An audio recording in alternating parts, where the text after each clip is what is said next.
So everyone can see my screen. Looks great. Okay, so I'm here to talk about my work on correctly rounded power function in double precision in the context of the CoreMat project. So I'll talk quickly about the overall project, and after I'll detail my work on the power function. So to begin with, there is the observation that if you use two different libraries to compute mathematical functions like the JLibC or LabelTeam, you can get different answers and different results. The same applies if you use different versions of the same library, or even if you use different hardware with the exact same library and code. And all of this comes from the fact that the mathematical libraries used are not correctly rounded. So in the latest standards, the IEEE 754, it is recommended that common math functions should be correctly rounded, but without reserving special names. And so in the working draft for the next C standard, there is a new prefix, CR underscore, which has been reserved for correctly rounded functions in math.h. And this is the object of the CoreMat project, which is to design correctly rounded functions and then to implement them and to include them in in all the different mathematical libraries, so that if you choose to, you can have an accurate computations across all functions. So in there, my work was I had to work on the power function. Currently, there are a lot of errors known in the different libraries, as you can see here. It is a work by Vincenzo Innocente and Paul Zimmermann. And these represent the maximum errors of different functions, of different libraries. So you can see that there is a very wide discrepancy, for example, between JLibC, which is very accurate compared to NewLib, which can give very wrong results. And the idea is to unify all those libraries with the same correctly rounded code. The biggest issue when working on correctly rounded results is called the table maker's dilemma, because when you do a computation, you have your approximation, and then you have a known error, which gives you an interval where you know that the exact value will be. But in the first case, the easy to round case, you know that because all the interval is between two rounding boundaries, you know exactly where to round the result. But if the two extremities of the interval are on opposite sides of a rounding boundary, then you don't know exactly where to round the final result. So you need to do another computation with more precision. And this is shown in those examples. In the first example, it's a hard to round case. And because there are a lot of zeros after the 54 leading bits, then you need a lot more precision to accurately compute the result. And the two other examples are examples that are frequent with the power function, whereas there are midpoint cases and exact cases. A midpoint case is where the result falls exactly between two floating point numbers. So it is a rounding boundary for the round to nearest mode. And there are also a lot of exact cases where the result falls exactly on a rounding boundary.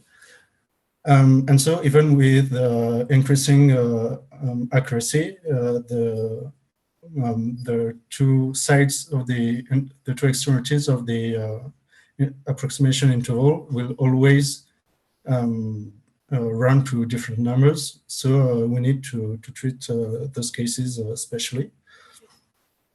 And this is part of the difficulties of working on the power function in double precision.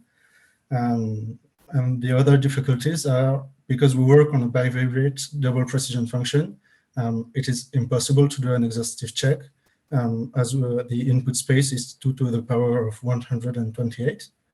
And thus the worst cases are unknown. And the worst cases are the how to run cases. We don't know, we don't have a limit on how much precision we need. But thanks to CERN's Open Lab, we could compute some of the worst cases. And the last issue is there are a lot of exact and midpoint cases because it is a specificity of the power function. And so the idea on how to run correctly the power function is first to use the Z algorithm, where we compute an approximation Z with a non-maximal error, epsilon. And if the boundaries of the interval run to the same floating point, then we know that we are fully between the rounding boundaries, and we can return the correctly rounded result. And if not, we need to compute another approximation with a smaller error. And then there is a special algorithm which we need to use for exact and midpoint cases, which was designed by Christophe Lauter and Vincent Lefebvre. So my work on this function follows previous work. So in the 90s, IBM produced a correctly rounded mathematical library using Thieves algorithm. Then in 2007, there was work on CRLibM with theoretical results and the beginning of the implementation for the power function. And those two libraries only correctly rounded for run to nearest modes. So the other rounding modes are not supported. And then there is the work on RLibM library, but which is only, as far as I know, for single precision univariate functions. And so this is the algorithm used to compute the function. So there is a fast path, which is called every time, and this need to be very fast. So it's approximately 120 CPU cycles. Then we execute the rounding test, which has a failure rate of 2 to the power of -14. If the rounding test fails, then we can check for easy cases where the result is very simple to compute. Then we do a second iteration, which takes a lot more time, and using a custom data type with 128 bits of mantissa. Follows another running test. Its failure rate is 2 to the power of -47. And after this, we can check for exact and midpoint cases. And if it's not in those cases, then we do a last iteration, which takes almost 6,000 cycles, and uses another custom data type with 264 bits, 256 bits of mantissa. And in all this, the idea is to compute x to the power of y as exponential of y times log x, using argument reduction and polynomial approximation for the exponential and the logarithm, while increasing precision of successive data types. So in the fast path, we use two doubles to represent a single value. But the issue is that we have an overlap between the two values because we don't normalize each time after each operation to increase the speed. So there is an issue in managing the overlap. Then in the second iteration, as I said, we use integer arithmetic with two in64 values for the mantissa, and then we re-implement floating point primitives. For exact and midpoint cases, we know, thanks to Christophe Lauter and Vincent Lefebvre, that all the exact and midpoint cases lie in this set. And the worst case in S needs at most 114 bits of precision, which allows us to filter out those cases. So if the second rounding test fails, either we are in the set and it is an exact midpoint case, or we are not in this set, and this allows us to filter out the cases where we need more precision. And lastly, we use the 4 in64 to represent the mantissa. And we assume that it is sufficient for correctly rounded results. But because as far as we know, the worst case for now needs 155 bits of precision. Well, we get more than 250 bits of precision with our last approximation.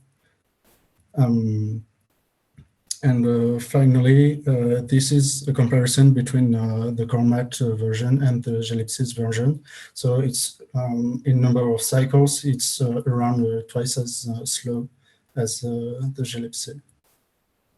And these are a few metrics of the work I've done.